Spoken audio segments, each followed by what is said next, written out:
The first snowfall of the year blanketed the small mountain town in a quiet hush, turning the crooked rooftops and pine forests into a world of white. Beneath this stillness, inside a dimly lit cottage on the edge of the village, a young woman sat curled in the corner of a straw bed, her arms wrapped tightly around her knees.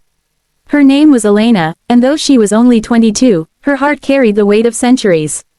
For as long as she could remember, she had been told she was different, not because of her laughter or her dreams, but because of something cruel and invisible. She could not have children.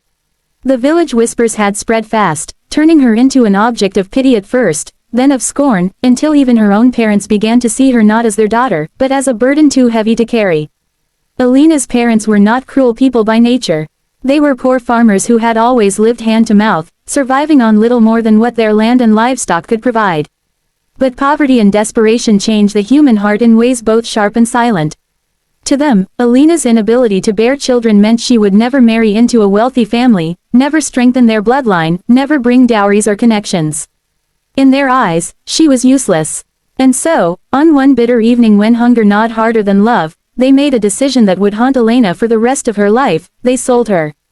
The exchange was quiet and quick, a deal struck in shadows with a merchant who promised to find her a place where she could be of service.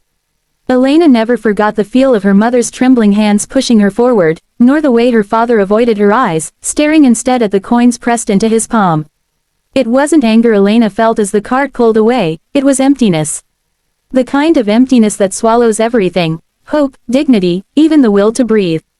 Days bled into weeks as Elena was dragged from one cruel household to another, treated not as a human being but as property, forced to scrub floors, haul water, and serve strangers who never spoke her name with kindness. Her only companions were her thoughts, the memories of a childhood when she once believed love was unconditional, and the quiet whisper of a question that tormented her: am I really worth so little? It was during one of these endless winters of servitude that fate decided to intervene. The merchant who owned her debt had taken her into the mountains to sell her again, this time to a wealthy widow in the city. But a sudden snowstorm blocked the narrow mountain pass, forcing them to seek shelter in a lumberjack's cabin. That was the night Elena first met Thomas Hale. Thomas was a man carved by hardship. His hands were calloused from years of cutting timber, his shoulders broad and bent with responsibility. But it was not his strength that made him remarkable, it was his eyes. Behind the rugged exterior lived a quiet kindness, the sort that only comes from loss. Thomas was a widower, left alone to raise 4 young children after his wife's untimely death. His cabin smelled of pine and bread, and though it was simple, it felt warmer than any place Elena had ever known. When Thomas saw Elena shivering in the corner, her thin dress soaked through with snow, he did not ask who she was or why she was there. Instead, he handed her a wool blanket and a bowl of stew. For the first time in months, someone had looked at her not as an object, but as a soul in need. That night, as the storm howled outside, Thomas learned pieces of Elena's story. Not all of it, she was too broken to speak in detail, but enough to understand that she was a girl cast aside, unloved, and unwanted. His children, curious and wide-eyed, gathered around her, tugging at her hands, asking questions, offering crumbs of bread. They had lost their mother too soon and, in Elena, they seemed to sense a tenderness that reminded them of her. By morning, the storm had cleared, and the merchant prepared to leave. But when Thomas saw Elena being led back toward the cart, something in him rebelled. He had lived long enough to know that sometimes destiny arrives not as a blessing wrapped in gold, but as a broken soul in need of shelter. Without hesitation, Thomas struck a deal, using nearly all the coins he had saved for firewood to buy Elena's freedom. The merchant sneered but accepted, and just like that, Elena's fate changed. At first, Elena did not know what to make of her new life. She was not Thomas's wife, nor his servant. He never demanded anything of her except honesty and kindness toward the children. For days she wandered the cabin like a ghost, waiting for cruelty to return, waiting for the kindness to be a trick. But it never was. Slowly, the rhythm of life in the cabin began to pull her in.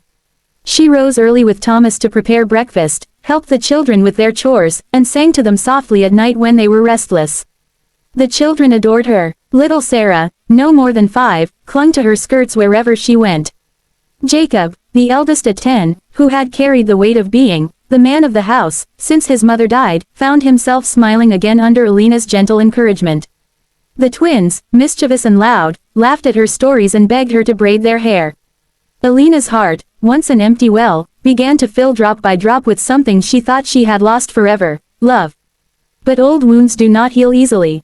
One evening, after tucking the children into bed, Elena sat by the fire, staring into the flames. "You know I can never give you children," she whispered, her voice trembling. "You deserve someone who can, someone whole." Thomas looked at her for a long moment before replying, his voice steady as the mountains themselves. "Elena, I did not take you in because I needed children. I already have 4. I took you in because we all needed love. And love does not come from the womb, it comes from the heart." Those words broke something open inside her. For years, Elena had been told she was less, incomplete, unworthy. But here was a man who saw her not for what she could not give, but for who she already was. Tears streamed down her face as Thomas reached for her hand, rough and warm against her trembling fingers. The seasons turned, and with each passing year, Elena's place in the Hale family became unshakable. She was no longer the girl sold for coins, she was a mother, a companion, a light in the darkest of times. The villagers who had once whispered behind her back now spoke her name with respect, watching how the Hale children thrived under her care, how Thomas seemed younger when she was near, how the once quiet cabin now rang with laughter. And yet, perhaps the most profound transformation was not in how others saw her, but in how she saw herself. Elena realized that worth is not measured by what we can produce, but by the love we give in the lives we touch. Her infertility, once a curse that chained her to despair, became the very reason she had found a family who truly needed her. Years later, when Sarah was grown and preparing to marry, she pulled Elena aside and whispered, "You are my mother in every way that matters. You gave me more love than I could ever have dreamed. I hope I can be half the woman you are." Elena's heart swelled with a joy she had never thought possible. She looked across the room at Thomas, his hair now streaked with silver, his eyes still carrying that quiet kindness. And in that moment, she knew the truth. Sometimes the family we are born into cannot see our worth. But life has a way of leading us to the family that can. Her journey had begun in betrayal, in abandonment, in despair. But it ended in love, a love that was chosen, not bound by blood, but stronger than any bond she had ever known. And so, Elena's story became a reminder whispered through the mountain winds: no soul is worthless. No wound is too deep to heal. Sometimes, the life you dream of begins the moment someone chooses to see your worth.